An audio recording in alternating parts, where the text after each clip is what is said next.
Good morning, everyone. Good Saturday morning from Saratoga Springs, New York. So my name is Angeline Constantinou, and I am the founder and transformational life coach of Let's Break the Silence with Angeline. So welcome to the live broadcast on my YouTube channel. Welcome to my podcast, Let's Break the Silence with Angeline.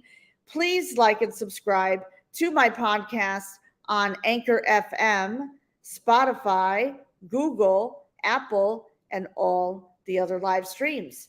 And also, please like and subscribe to my YouTube channel, which is Angeline Mitchell. So I am really excited to bring on a very special guest. Now, this is my first male guest that I am bringing on to my podcast, okay, because I know that my podcast focuses on women having a voice and helping them break through after domestic violence. But guess what? Men's voices matter too. And this is why I was so excited to be connected with this amazing man. His name is Rick Dougherty, and I hope I spelled the last name right. So a brief introduction of Rick. So after growing up in an abusive household, Rick has done a lot of work in his adult life to helping survivors of abuse and raise awareness of domestic violence. When Rick lived in Pennsylvania, he set out to college 32 pillows for a local domestic violence shelter, and they ended up donating over 50. And also last year, he was awarded the President's Bronze Volunteer Service Award for his blog, Writing for a Domestic Violence Organization. And also Rick has 2 podcasts, and I can't wait to bring him on. So without further ado, I'm going to let Rick share his story. Good morning. Good morning. Thank you so much for having me on the show. I really appreciate it. Welcome. You're welcome. And listen, we are breaking the silence. So I'm so glad that, I'm so glad that you're on my show. And thank you for connecting with me. Rick and I had the pleasure of connecting through another podcasting network, and Rick asked, and you know what? I dropped everything. I said, I'm going to do this show on Saturday. So thank you so much. I really appreciate how quickly we were able to put this together. Actually, it really did come together in less than a week. So that was really exciting. Really, really exciting. So Rick, I know you have an amazing story to share with the viewers here who are tuning live. And by the way, if you're tuning live here on YouTube, please put a comment below and let us know where you are tuning in from so we can give you a shout out, okay? And feel free, please, to ask any questions. And Rick, so what is the time now where you are?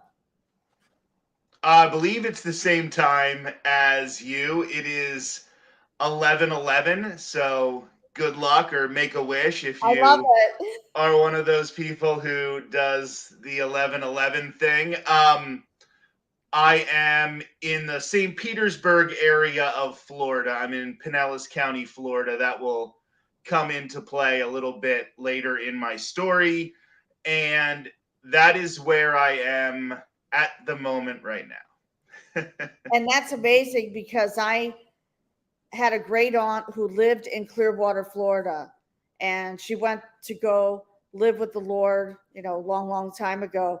So that brings back memories for me because I would travel to Clearwater, and she owned a condominium there. I would go there during spring break. That was college days, remember? So anyways, so we have here Success After Abuse. Orlando, good morning. Oh, right down I-4. Either an hour and a half away from me or 4 hours, depending on traffic on I-4. Exactly. So, Rick, I know your story. When I was reading your story, it literally shook me up.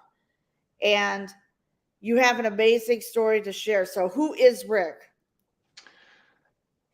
So, as you mentioned, I grew up in an abusive household, and it really became a goal of mine when I was stuck in that situation to, when I grew up, to try to make a difference and raise awareness of what can go on and let people know that it's not their fault, that they can get out of it. But importantly, you mentioned earlier that I am your first male guest.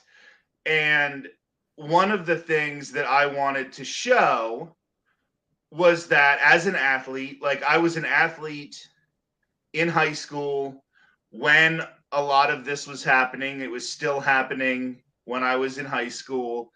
And I would be lifting weights 3 times a week, getting ready for sports. I'd be going to basketball, baseball practice, things like that. I was doing those stereotypically masculine things, but I was still stuck in a situation where, as anybody who follows domestic violence knows, I mean, domestic violence or abuse is about power and control. And obviously there aren't very many power dynamics that are as strong as that of parent having power over the child. So I grew up in an abusive household where my mother was mostly the target of the abuse, but I got it as well. Especially as I got older, I became more and more of the target. I would try to take more and more of the brunt of it so that my mother wasn't taking it. But I wanted to show that this doesn't happen because somebody's weak or somebody isn't strong or powerful. Exactly the opposite, as a matter of fact. So that's why a lot of the things I have now done as an adult are physically demanding or are not the stereotypical domestic violence fundraisers. And this June, I set out originally to walk the Ireland Way in Ireland, from Southern Ireland all the way up to Northern Ireland, to raise money and awareness for CASA of Pinellas County, Florida, which is an organization that has been around for decades, helping survivors in the Saint Petersburg area. Now, I ended up having a setback the first week doing the Ireland Way. I was climbing up the side of a mountain, and from my high school sports days, I have some slight knee injuries, and I really re-aggravated one in the first week I was there, and it was devastating for me. I made it to the top of the mountain with the injury, and I'm just sitting on the top of a mountain with the most beautiful, most gorgeous view I've ever seen in my life. And I was absolutely miserable because this thing I had trained for 2 years, this thing I had saved money for 2 years. At one point, I was working up to 7 jobs at the same time. What that?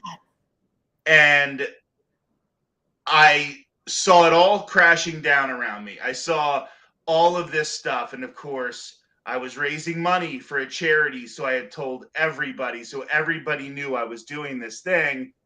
And there I was, knowing that I wasn't going to be able to finish. So I slowly made my way back down the mountain on the trail. I was going to be staying at a particular campsite that night anyway. And when I got there, when I finally made it down, and that was not an easy journey getting back down the mountain, I talked to another hiker that I had met on the trail, a guy named Barter from New Orleans. And I started talking to him about it, and we did a little research, and it turned out that further on the trail, it hadn't been maintained as well because of the pandemic. And we didn't know any of that because the guidebooks were all written before the pandemic. And some of the smaller towns on the trail were taking in Ukrainian refugees. So a lot of the bed and breakfasts were full, and a lot of the places where we could stay were going to be occupied. So there were a bunch of problems that were going to be coming up on the trail in front of me anyway. So I had to sit there at that campsite and make some serious decisions about how I wanted to move forward. And my wife, my mother, and a few select of my closest friends, we all got together, even though I didn't have phone service where I could call them because I was in another country, but we were Facebook messaging and some of those other things to try to come up with a plan for how we can move forward with this thing, continue to raise money, and not have this thing I planned on doing for 2 years turn into a failure. Right. 3 days later, 3 days after I suffered that injury, I was in a completely different part of Ireland, getting ready to start another trail. This one was not as mountainous, so I was going to have flatter terrain, which was going to be easier on my knee, not perfect on my knee, but easier on my knee. Right, okay. And it was going to give me the chance to continue to walk across Ireland. I just went from west to east instead of south to north, and to continue to raise money for a domestic violence charity. And everybody came together to have my back in a way that just I couldn't believe. I was sitting here thinking that I had let everybody down because I wasn't going to be able to do this thing. And I was this huge disappointment. And I'll be honest, when you've suffered abuse and you've gotten all that negative feedback that you've had, my father's been dead for longer than he was alive in my life, but you can hear those negative comments coming back. You're climbing up the side of this mountain and you can tell you're not going to be able to finish the particular trail, and you can just hear those comments in the back of your head saying, that you're a loser, that you're a failure, that those things. And I knew I wasn't going to let that be the case. And because I have such a solid network of people in my life, I was able to adjust. My mother was able to do a lot of the research. Like, she was able to find train schedules and bus schedules so I could get somewhere else in Ireland while I was packing up my bag and trying to get it ready to start somewhere else. And my wife was able to look after the finances because I had this account specifically for Ireland. So she was able to rearrange some of the stuff. So we knew how much money I had to make this change and how much money I had to adjust to a new situation. I had friends who just made sure I knew that I wasn't a failure, which was something in my life I didn't have just 3-4 years ago. As you mentioned, I host 2 podcasts, and because of that, I ended up making friends with people who I just casually knew on the internet, but they were what I would consider somewhat experts on the topics that we discussed on the podcast. And those people who I barely knew before I left for Ireland, we just did a podcast together where we talked a couple times a month. Now, all of a sudden, we're people who were having my back, who were supporting me, who were telling me that they were still proud of me, even when I changed trails, even when I was feeling at my lowest, they were trying to build me up. And I didn't always have friends like that. So, it was really a great situation that came from a bad situation. Wow. I ended up switching to Ireland's National Famine Way, which ended up, in my opinion, being more symbolic. This was the course that a lot of people in Western Ireland, the national famine, the big potato famine that so famously dispersed the Irish throughout the world, Australia, Liverpool, England, and then, of course, Canada and the United States. So many of the Irish people who are here because their families left during the Great Potato Famine. And it was very bad in Western Ireland, in the western rural parts of Ireland. And that's why this trail starts in Western Ireland and follows the Royal Canal, which is how many of these people who escaped, they didn't have cars. Right. They didn't have buses. They walked the Royal Canal, hungry, starving, and walked it to find a safer life for them and their family. And if that's not a correlation between that situation and trying to escape a domestic violence situation, it's not the same thing, but it's the same thing in some ways. You are trying to be safe. You're trying to be healthy. You're trying to make sure your family can survive and do what's best. And you're leaving something that's so familiar, but it's bad for you. It's become toxic in one way or another. So the symbolic nature of that trail actually probably was more significant because I just picked the Ireland Way because I saw it on a website once. Wow.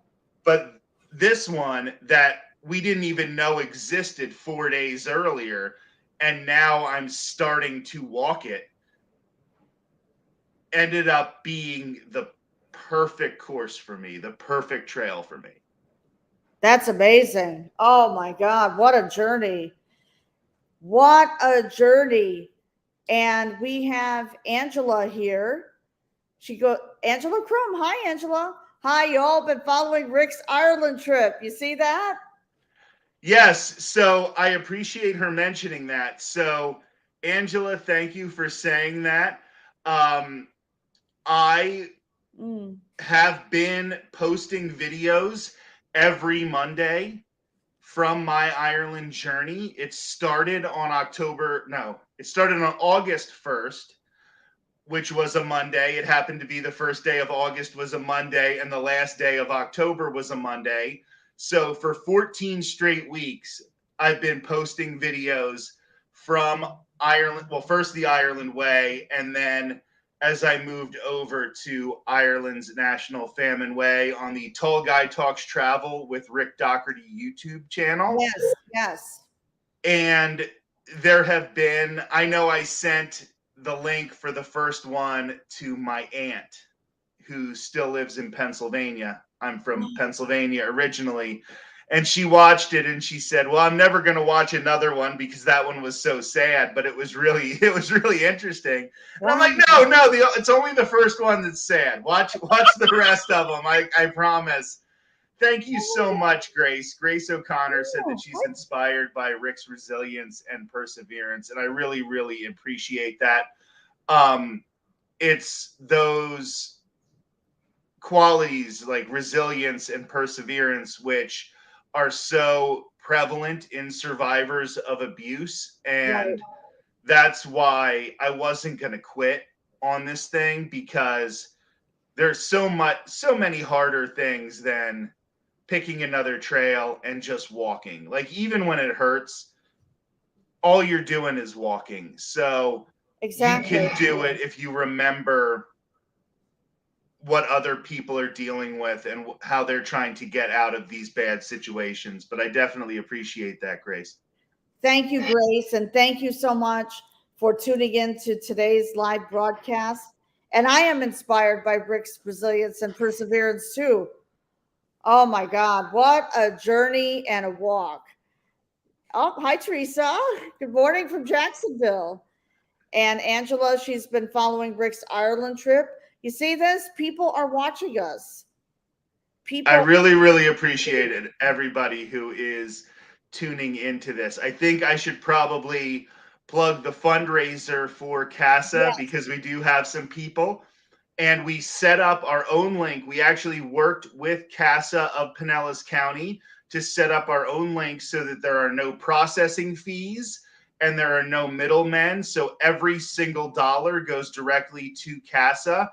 And most importantly, because a lot of this fundraiser was happening when I was in another country, I never see any of the money. So nobody has to worry that I'm doing something nefarious or whatever. The money literally goes directly to CASA when you donate. It's casapinellas.org/walkwithrick/ that's CASAPinellas.org/walkwithrick/ and you know what? Can you repeat that again? So it's CASA. CASAPinellas.org/walkwithrick/ Walk with Rick. Oh, I like that. Okay. I was having a little trouble with the banner. That's why I asked you that. Oh, Here no, you go. So here you go. You see this? Perfect. Thank you so much. Oh, that is welcome. great. No, so please go to casapinellas.org/walkwithrick. There you go. There you go, everyone. I really appreciate that. So like I said, it was 3 days later that I was in a completely different part of Ireland and starting this journey. I think one of my favorite things about it was the people I met. And it was kind of funny because I stopped at a grocery store. I wanted to get some big bottles of water before I started. I wanted to get, a couple little snacks so I would have them when I was on the trail, because I didn't know how long it would be until I had a chance to stop at a restaurant or a pub or something like that to get something to eat. And as I was leaving, of course, I was videotaping everything, and that's why I have 14 vlogs from the trail. Yeah. And I was getting ready to videotape myself starting this journey, and this little old lady came out of the grocery store, and she had a box and her bag of groceries, and she wanted to transfer them. And it started raining, and she, I volunteered to help put the bag into the box, put her things into the box for her. And it was funny that she said, "Oh, well, this is your good deed for the day, and now you don't have to do anything else nice today." And it was like, oh, I'm actually starting to walk all the way across the country. So it was a little bit of a fun story there. And then I just started walking, and it starts at the Great Famine Museum in Strokestown, Ireland. Ooh.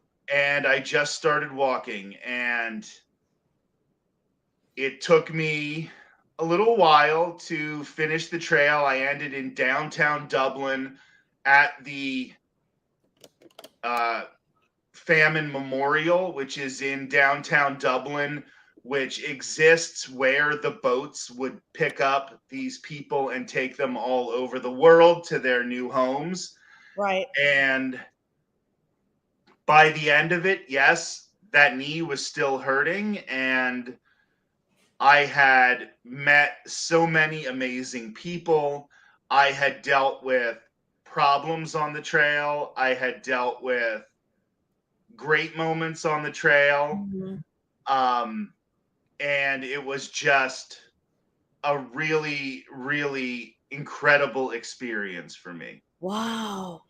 Oh, I could just imagine.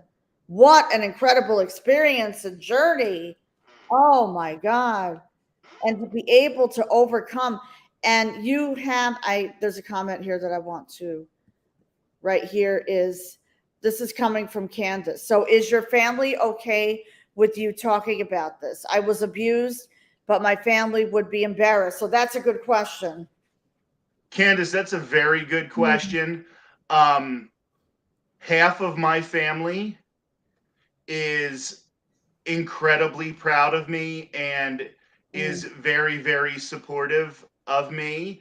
and the other half, I don't talk to them anymore, and I don't care what they think. So, my mother's side of the family has been very, very supportive of me throughout my life. And I will say that everybody has their ups and downs. And I don't know if necessarily when my mother was going through that situation, if she felt comfortable telling that side of the family that it was happening. I don't know if she always felt the same type of support that I felt, but that's how abusers work, isn't it? They try to make you think that you can't reach out to family, that nobody will support you. I know I'd had that conversation with my mother before, where when it first started happening and I was a little baby and we were living in a different state than most of our family. And it is, I can assure you, Candace, that my mother is okay with me telling this story. I can guarantee it, because she spent so much time trying to make sure that this happened, because she was, like I said, finding hotel rooms for me when I didn't have the ability because I wasn't getting good cell service and things like that. She is possibly watching this live stream right now as I'm talking, so I can definitely assure you that my mother is okay with this. She has worked possibly harder than me on this. So that is why I know that my mother is definitely okay.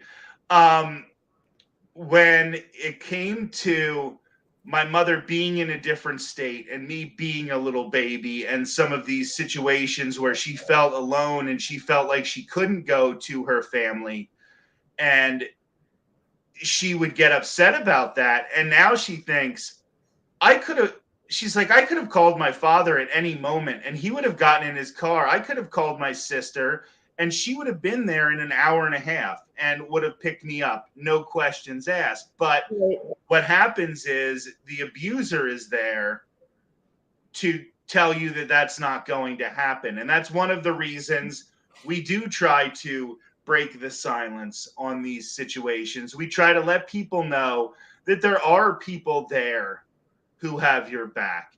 And I think one of the reasons that I want to be so vocal talking about domestic violence and saying how much I'm against domestic violence is because when you have a toxically masculine father, like I had, like he was not a masculine father, but he was very toxic.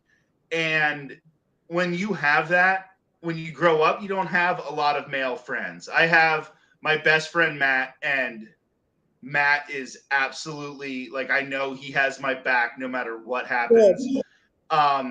But besides Matt, I have a lot of female friends. All of my friends are women because I am uncomfortable a lot of times around men. I also like to joke that my friend Matt is kind of pretty like a girl, but I like to embarrass him because he's a good looking guy.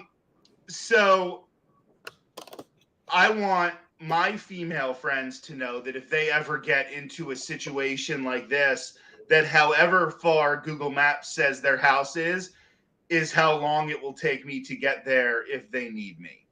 And I want them to know that there will be a 6'4" guy who lifts weights who will be there to help make sure they get all their clothes and all their stuff into the car, and I get them somewhere safe in case, you know, they're trying to be intimidated. I think it's important to let people know that if something bad happens, that you're going to be there for them. I know a lot of times, like, I'm not an expert.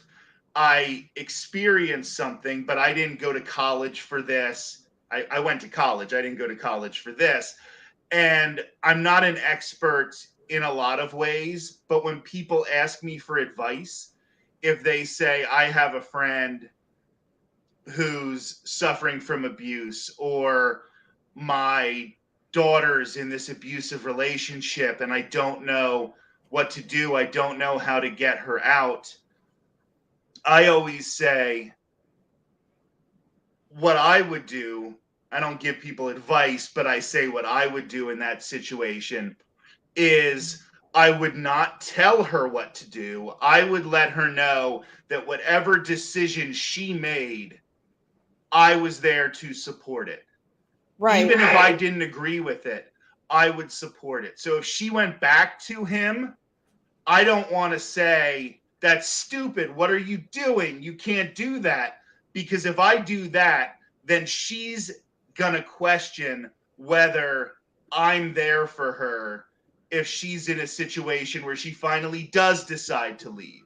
So my thing is to support whatever decision that the victim is making, so that they know that once they make what I consider to be the right decision, that I'm going to have their back, that I'm going to be there for them, because so many people are telling these women what to do with their life, and sometimes you can end up turning them away. And like I said, I'm not a professional, and I absolutely hope that every woman who's in an abusive situation gets out of it.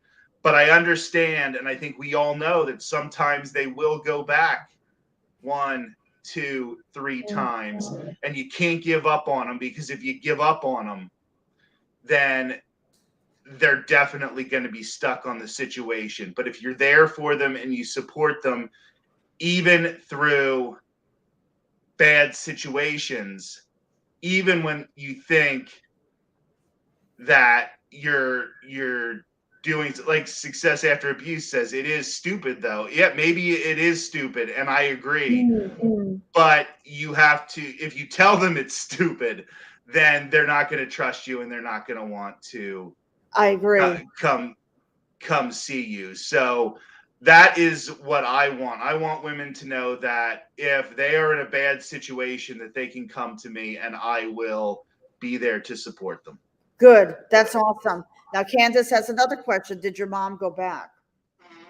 So there was a time in my high school years where sometimes he would live with us, sometimes he wouldn't. It was kind of there's a lot going on when you're in high school, so you don't even necessarily notice it. Sometimes he's there, sometimes he's not. So I would say that it wasn't as much that she kept going back as I think she was worried to leave, especially for situations like financial situations. She would have probably left a decade earlier if she wasn't worried about things like finances. And I think we can all understand that, and finances and resources to get out of these situations. So I think going back, I wouldn't say that she went back. I would say that a lot of times that separation process isn't a one day you're together, one day you're not situation. Like sometimes there's a breakup process, and I would say that that's more like what happened.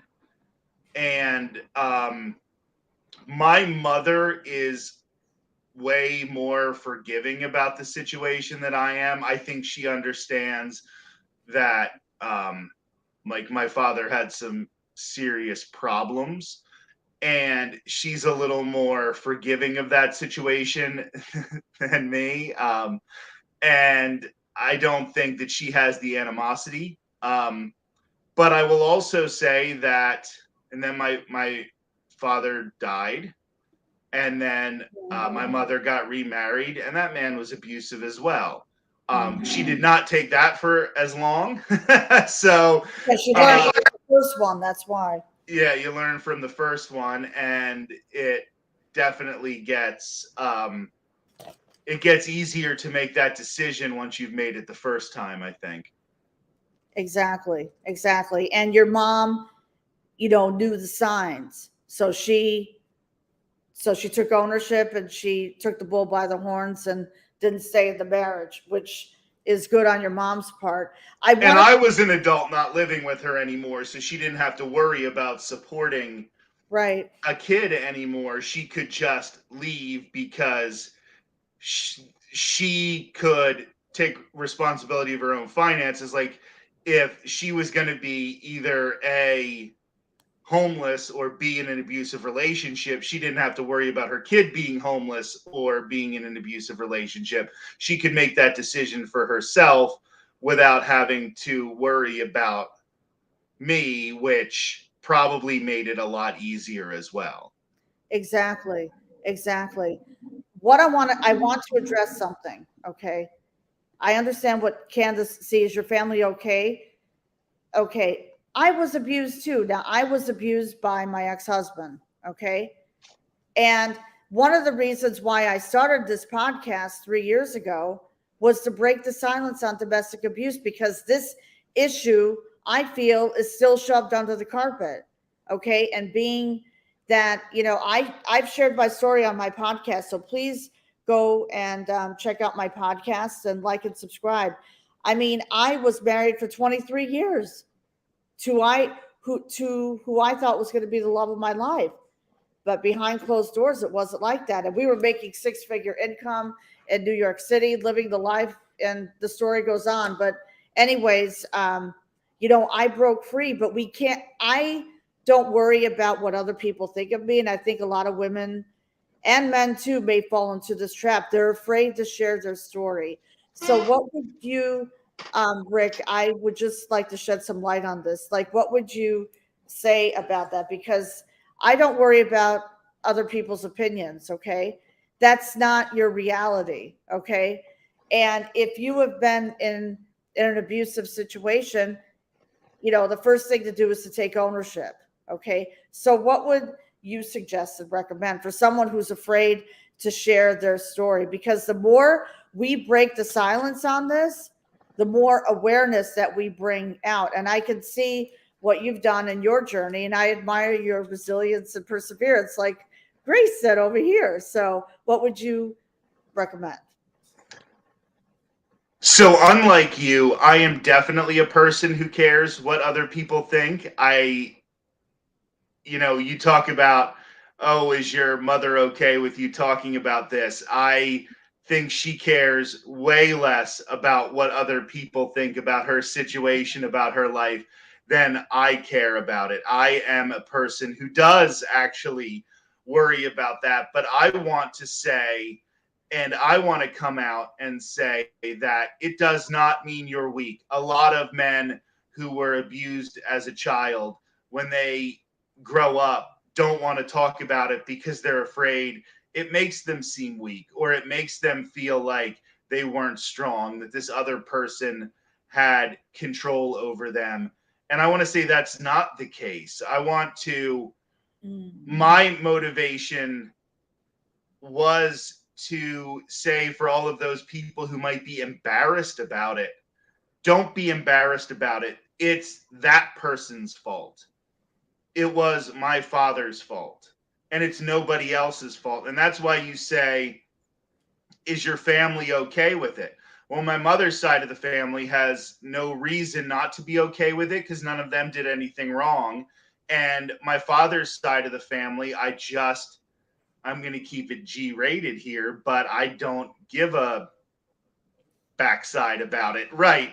So it's, if they had the right opinions and the right background, they wouldn't have accepted it for that long. So I really think that it is important to say, this might have happened to you, and you might be feeling like you don't have a friend, or you might be feeling like you're in a vacuum, you're in a void, that you have no strength. But the fact that you got out of the situation means that you have more strength than anybody else you know.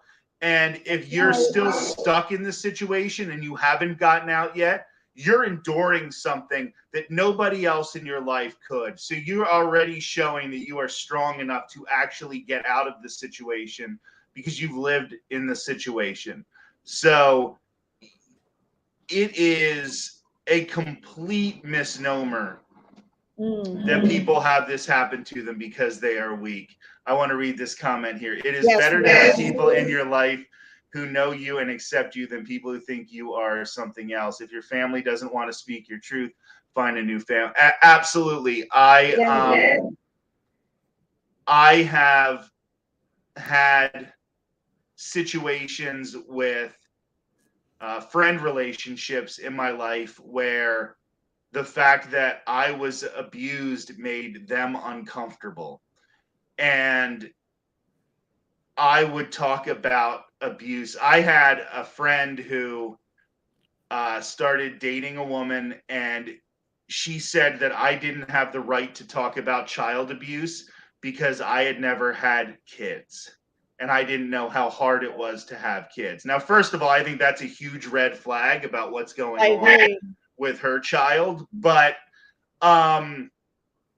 like, you have to have people in your life who are okay with you talking about this. And I'm a sports playing heterosexual man, and sometimes you can be the butt of jokes because of stuff like this.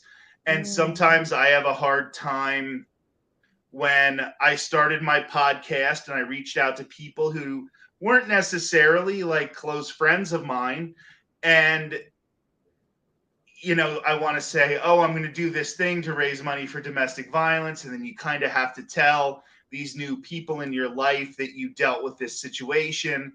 And it is like a little embarrassing, and you get nervous how they're going to deal with it because other people didn't deal with it well. And then you start to realize, like Teresa said earlier, if they don't handle it well, then they're not your people. You know what I mean? There you go. And Teresa writes, and chances are people know something is going on. And Grace writes, this is such an important perspective, so rarely shared, which I totally agree with you, Grace. Validates male victims. There you go. See that? And I really appreciate that. I definitely want people to know, especially kids who are growing up in the situation, that sometimes I see men who will say, men and women, but I'm talking about men here just from my perspective. And some of the domestic violence groups, like on Facebook or in some of these situations where you're trying to talk about this with other people who have gone through it. And there will be men who say, well, I wasn't abused, but my mother was abused. And I say, if your father hits your mother, you're being abused as well. That's true. If your mother is being abused, you're being abused as a child because you are in a situation where you can't stop that. And of course, your natural desire is to come in and help your mother, just like it would be to help your father if there was a carjacking. You would want to stop that, but you're not in a situation where you can stop it. So that is abuse in and of itself. There you go. And Candace writes, it surprised me when you started talking about it because I got to know you from talking WDW. Yes. So on my podcast, Tall Guy Talks Travel with Rick Dougherty, we talk a lot about Walt Disney World and Disneyland. We talk a lot about theme parks. It's one of the reasons that I do have a lot of female friends, because it's not necessary. It's another one of those areas where a lot of adult heterosexual men don't like to admit that they are Disney fans. But yeah, I have absolutely loved going to the theme parks. And recently, when we moved to Florida, we became annual pass holders. So I go to Walt Disney World a lot, and we talk about that. I think that one of the things is that I believe there are a lot of really great role models, for survivors of abuse in the world of Disney. A lot of people will look at a story like Cinderella and say, oh, it's this fairy tale love story. Cinderella is a story about an abuse victim getting out of an abusive situation. Her stepmother and her stepsisters are abusing her, and she gets out. Now it's a fairy tale, so she gets out of it by finding a man, and that might not necessarily be the best message to send. But I'm going to tell a story about a time I was at Walt Disney World that kind of makes me cry sometimes. And it was October 1st of 2019. October 1st is the first day of Domestic Violence Awareness Month, of course. And it's also the birthday or the anniversary of Walt Disney World. Walt Disney World opened on October 1st. Okay. So I decided the one year, 2019, that on the first day of Domestic Violence Awareness Month, to raise awareness about it, I was going to go to all 4 of the Walt Disney World theme parks and do things that specifically dealt with strong female characters, so that I was showing how there are great role models in some of these movies. And my favorite Disney movie, it's a Pixar movie, I guess, but is Brave. And they have the meet and greets with the characters. And I met Merida at Magic Kingdom, and I told her what I was doing. I said, this is why I'm meeting these strong female characters. I'm trying to raise awareness for domestic violence. I'm trying to let people know that you can use these stories as an inspiration. And Merida said to me, she's like, oh, do you know somebody who is in a situation like this? And I didn't really have time to think about it. And I said, yeah, it's me. And she just jumped up and gave me this big hug. And I am very conscious about trying to not make people feel uncomfortable. So my wife will hug characters at Disney and I won't, because I don't want to make people feel uncomfortable. And as an abuse survivor, you have kind of some of those contact like that doesn't make you feel comfortable sometimes anyway. But it was just this weird situation where I was this adult man in a theme park telling this story, and to get that kind of support, it was really, really cool. I met Mary Poppins that same day, and I told her that situation, and Mary Poppins said, well, that's why Mrs. Banks was fighting so hard for women's suffrage, because women need to have their voices heard. And I couldn't believe how quickly she came up with that. Yeah, so there is a lot about Walt Disney World and the Disney theme parks that really are a part of this for me. I do love a lot of the strong female characters like Mulan, and even when you get into Star Wars and you have characters like Rey and Princess Leia and Padme, don't want to forget about Padme. And it's so fun as well that talking about it has led me to meet people who did have my back when I was in a situation where I had lost a long-term friendship and I didn't feel like I was necessarily worthy. And when I lost that, it was the person whose significant other kind of changed him and said the thing about child abuse. And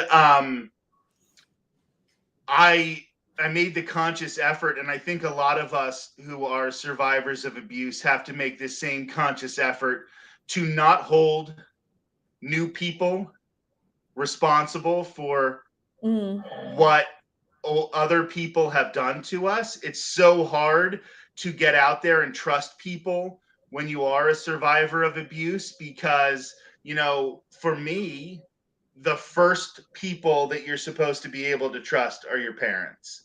That's true. And one of those two people I couldn't. And it could be so easy to never trust anybody because you've been betrayed like that.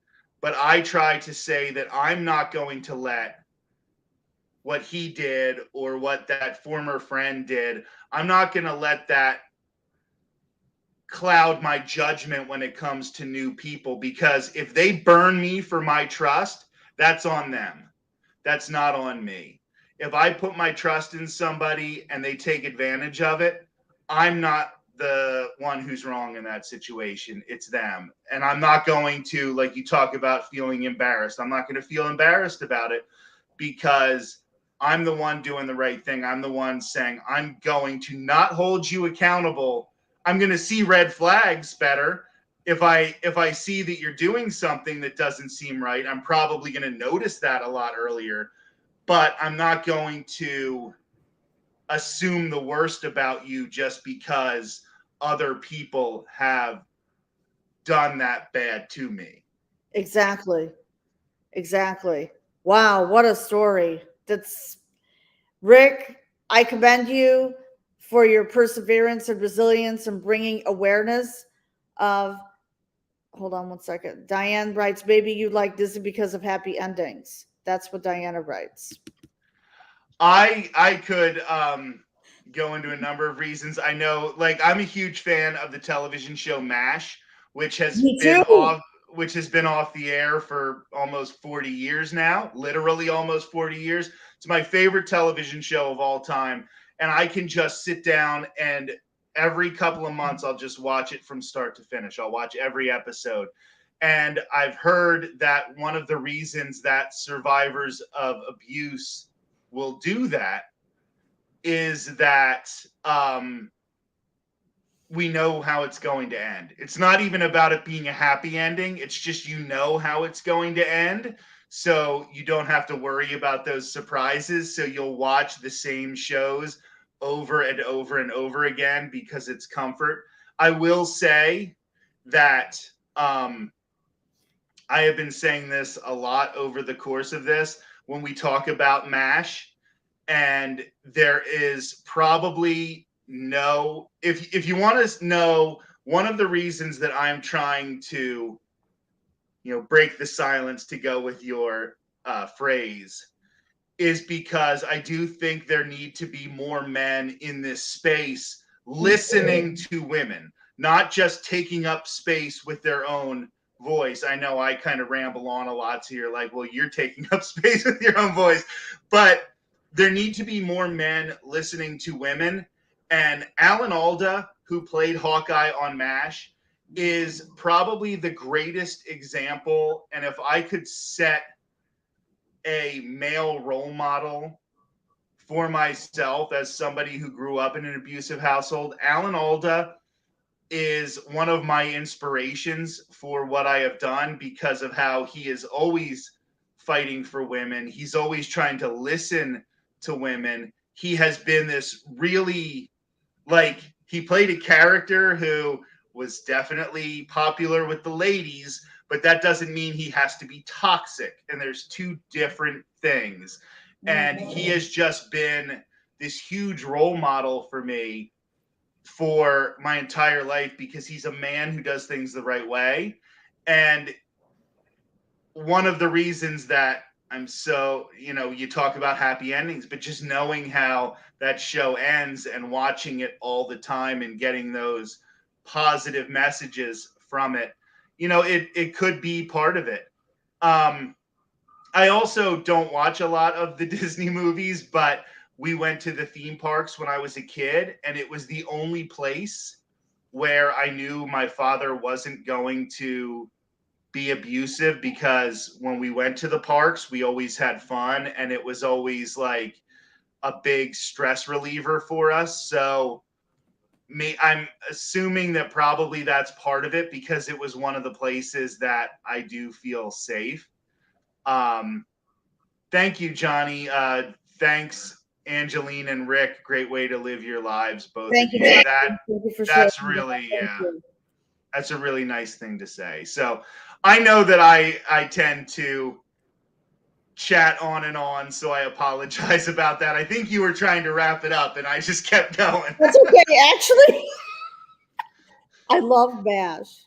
By the way, MASH was one of my favorite shows, and I commend Alan Alda for standing up for women. I mean, that's really, really important too. And Candace, yes, thank you for joining us today. And I really, really enjoyed this conversation. See, this is all about conversation. Everyone, I want to thank the people today who participated in this amazing conversation. So, Rick, we're going to wrap this up right now because we're coming up to the top of the hour. So people can find you here at casapinellas.org/walk with Rick, and also the podcast. I want you to talk about the podcast. So casapinellas.org/walkwithrick/ that is where you can donate to CASA of Pinellas County, Florida. We're going to keep the link open past October, but I'm going to stop promoting it at least for a few months starting on October 31st. Like, we're trying to make that the push to sort of wrap up the fundraiser, at least this first version of it, because we have more plans in the future as well. As far as the podcast, I host a podcast, Tall Guy Talks Travel with Rick Dougherty. My co-hosts, Sarah from Seattle and Marisa from Chicago, are two people who I don't think I would have made it through this journey if it wasn't for them. They're both great, but Sarah is a person I literally talk to every day and is like one of those.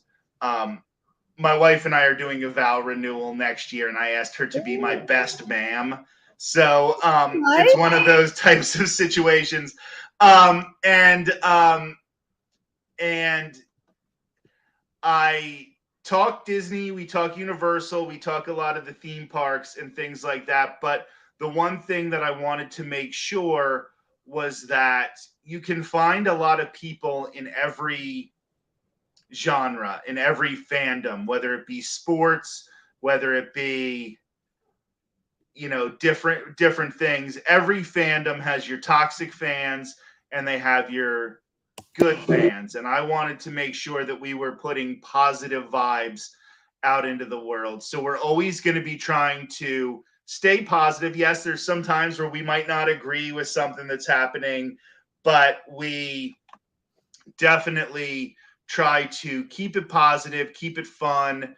My two co-hosts are both women. We try to get guests who are women, people of color, people with disabilities. We're always trying to make sure as many different types of voices can be heard, even on a topic that seems as silly as talking about theme parks.